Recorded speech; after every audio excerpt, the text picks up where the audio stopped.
Hey everyone, welcome back to our channel. Today we will walk you through the registration process for the Temu application. So let's get started.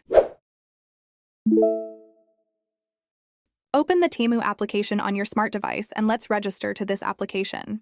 By opening the theme of the application on the home page at the bottom of the screen in the very center, look for your profile that says You and click on it. Then on the next page at the top of the screen, you can see a field that says Sign in or Register and click on it.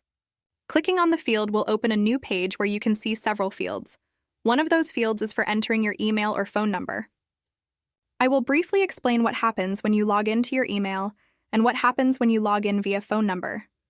When you log in via email, you should enter the relevant email address, and then the application will ask you for a password for your email address, and thus you have logged into the Temu application.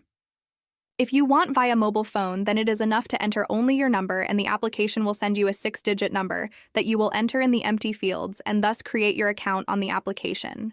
But since we have also listed the other fields, as you can see, you can log in via Google, Facebook, and X if you have an account on them. So we will log in with a Google account and click on the Google field. Then click on your account, and that's it. Signing up for a theme is quick and easy. By following these steps, you'll be ready to start using the app. If this guide helped you, don't forget to give it a thumbs up and subscribe to our channel for more app tips and tutorials. Thanks for watching and see you in the next video.